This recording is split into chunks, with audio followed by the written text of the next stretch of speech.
మూసీ పరివాహక ప్రాంతాల్లో అధికారులు చేపట్టిన సర్వేపై నిర్వాసితులు ఆగ్రహం వ్యక్తం చేశారు. శుక్రవారం కొత్తపేట చైతన్యపురి డివిజన్లో బాధితులు నిరసన తెలిపారు.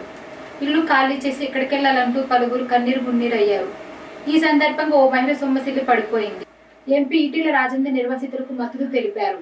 ఆయన వెంట బీజేపీ నేతలు ఏలేటి మహేశ్వర్ రెడ్డి, ప్రేమేందర్ రెడ్డి, సామారంగారెడ్డి ఉన్నారు. మూసీ నిర్వాసితులకు తొందరగా ఇల్లు కేటాయింపు కోసం ప్రాంతాల వారీగా హౌసింగ్ సిబ్బందికి జీహెచ్ఎంసీ బాధ్యతలు అప్పగించింది.